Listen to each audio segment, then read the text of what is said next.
अच्छा जी, अस्सलाम वालेकुम। MCQs नंबर 163 है, which of these is an adverb of manner. देखिए यहाँ पर आपके पास 4 वर्ड्स हैं। यस्टरडे एडवर्ब ऑफ टाइम है, फिर नेक्स्ट आपके पास है हैप्पीली, हैप्पीली आपके पास एडवर्ब ऑफ मैनर है।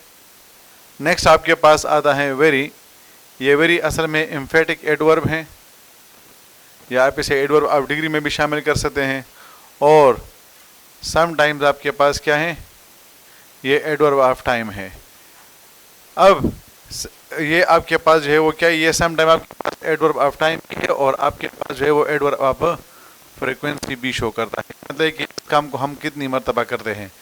तो टाइम का ले जो है वो आप क्या करते हैं, आप क्वेश्चन यूज़ करते हैं व्हेन को, मैनर को मालूम करने के लिए आप मालूम करते हैं हाउ को, जबकि एम्फेटिक के लिए जो है वो आप एम्फेसिस यूज़ करते हो, फ्रीक्वेंसी के लिए आप यूज़ करते हैं हाउ मेनी टाइम्स, कि ये काम आप कितनी मरतबा कर रहे हैं। तो इस वजह से इसमें जो आपके पास राइट आंसर आएगा that is option B. MCQs number 164, which word is spelled correctly. इसमें मेंटेनेंस जो लफ्ज़ है वो ऑप्शन सी वाला ठीक है, और अक्सर औक़ात स्टूडेंट्स इसमें बहुत ज़्यादा कन्फ्यूजन का शिकार होते हैं और वो गलती करते हैं। तो याद रखिए मेंटेनेंस की जो स्पेलिंग है वो है MAINTENANCE। So the right option is option C. MCQs number 165, please follow the instructions carefully. ये जो सेंटेंस आप लोग के पास मौजूद है 165 में, ये बेसिकली इम्पेरेटिव सेंटेंस है। इम्पेरेटिव सेंटेंस वो सेंटेंस होता है जिसमें आप कोई ऑर्डर देते हैं, कोई रिक्वेस्ट करते हैं, कोई एडवाइस देते हैं, कोई सजेशन देते हैं, या किसी को किसी काम से मना करते हैं।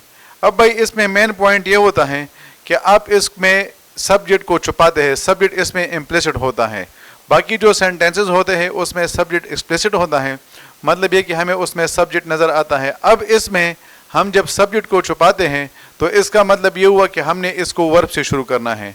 तो याद रखें कि इम्पेरेटिव सेंटेंस को आप वर्ब से शुरू करते हैं और आपने हमेशा वर्ब का फर्स्ट फॉर्म लगाना है, और उस first form of the verb के साथ आपने SES, DED या ING वगैरह को यूज़ नहीं करना है। That is why the right option is option A. Please follow the instructions carefully. MCQs number 166, what is a synonym for vulnerable. देखिए अब यहाँ पर आप लोगों ने जो है वो एक चीज़ को नोट करना है, एक आपके पास है वनरेबल और एक आपके पास होता है वनरेबल। वनरेबल यूज़ होता है रिस्पेक्ट के लिए, और वनरेबल एक ऐसी चीज़ होती है जो कि ओपन होती है, अटैक हो सकती है, या उसको जो है वो नुकसान पहुँच सकता है। तो इस चीज़ का आप लोगों ने ख्याल रखना है। तो that is why the right option is option B. MCQs number 167, the list of candidates have been finalised but some names are missing. देखिए जब भी आपके पास ऑफ आएगा, ऑफ यानी ऑफ बेसिकली एक प्रीपोजिशन है। प्रीपोजिशन के लिए बाई पॉइंट ऐसा होता है कि एक नाउन इससे पहले आता है, जो पहले आता है आप उसे कहते हैं फर्स्ट नाउन, और जो बाद में आता है आप उसे कहते हैं सेकंड नाउन। अब आपका जो वर्ब होगा वो फर्स्ट नाउन के साथ एग्री करेगा। इसका मतलब ये हुआ कि अगर फर्स्ट नाउन सिंगुलर है तो आप सिंगुलर फॉर्म ऑफ वर्ब को यूज़ करेंगे, और अगर फर्स्ट नाउन प्लूरल है तो फिर आपने प्लूरल फॉर्म ऑफ वर्ब को यूज़ करना होगा। अब अगर आप यहाँ पर देखते हैं तो यहाँ पर है the list of candidates. The list चूँकि सिंगुलर है तो इस वजह से सिंगुलर के साथ हैज़ आता है, उसके साथ हैव नहीं आता, तो आप इस हैव को चेंज कर लेंगे हैज़ में। तो that is why the right option is option B. MCQs number 168, the stars danced playfully and the moonlit sky is a perfect example of dash। देखिए सिमिली और मेटाफर, इन दोनों को आप यूज करते हैं कंपैरिजन के लिए। फर्क सिर्फ और सिर्फ इतना होता है कि सिमिली में वर्ड एज और लाइक आता है, जबकि मेटाफर में वर्ड एज और लाइक नहीं आता। फिर आयरनी में आप जो कहते हैं आपका मतलब उसका अपोजिट होता है। और नेक्स्ट आपके पास है पर्सोनिफिकेशन। जब आप लिविंग थिंग की क्वालिटीज़ नॉन लिविंग थिंग को देते हैं, या ह्यूमन की क्वालिटीज़ आप नॉन ह्यूमन को देते हैं, तो उसे पर्सोनिफिकेशन कहा जाता है। अब डांस करना ये इंसानों की खुसूसियत है, लेकिन यहाँ पर आप देख सकते हैं कि ये खुसूसियत स्टार्स को दी गई है जो कि एक नॉन लिविंग एंटिटी है। तो इस वजह से ये आप लोग के पास जो राइट ऑप्शन आएगा that is personification. MCQs number 169, which of the following is a complex sentence. देखिए कम्प्लेक्स सेंटेंस में क्या होता है, कम्प्लेक्स सेंटेंस में एक क्लास इंडिपेंडेंट क्लास होता है और दूसरा क्लास डिपेंडेंट क्लास होता है। अब डिपेंडेंट क्लास दो चीज़ों से शुरू होता है, या तो ये सबऑर्डिनेटिंग कंजंक्शन से शुरू हो जाता है, या ये शुरू हो जाता है रिलेटिव प्रोनाउन से।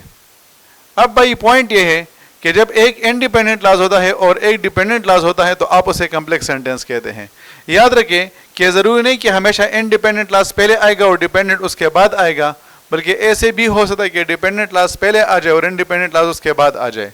लेकिन इतना याद रखें कि अगर इंडिपेंडेंट क्लास पहले आया और डिपेंडेंट उसके बाद आया तो यहाँ पर आपने कॉमा नहीं लगाना है, लेकिन अगर डिपेंडेंट क्लास पहले आया और इंडिपेंडेंट उसके बाद आया तो फिर ये ज़रूरी है कि आप यहाँ पर कॉमा लगाएं। अब अगर आप इस सेंटेंस को देखते हैं तो इसमें जो राइट ऑप्शन आएगा that is option B, although it rained the match continued. अब ऑल्दो इट रेन्ड एक डिपेंडेंट क्लास बन गया है क्योंकि इसमें सबऑर्डिनेटिंग कंजंक्शन आया है, एंड द मैच कंटिन्यूड ये आपके पास इंडिपेंडेंट क्लास बन गया है। तो एक डिपेंडेंट क्लास है और एक इंडिपेंडेंट क्लास है, that is why the right option is option B. MCQs number 170, choose the correct indirect speech for she said I am tired. अब देखिए यहाँ पर आप इसको इस तरह चेंज करेंगे कि शी सेड दैट। अब आई आपके पास फर्स्ट पर्सन है, फर्स्ट पर्सन को आप चेंज करते हैं सब्जेक्ट के मुताबिक, तो इसका मतलब ये हुआ कि आई क्या बन जाएगा, शी बन जाएगा।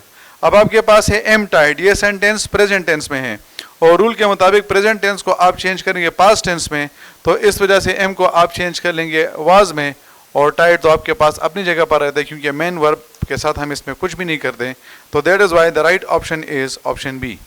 और लास्ट MCQs है it is time to buy some books.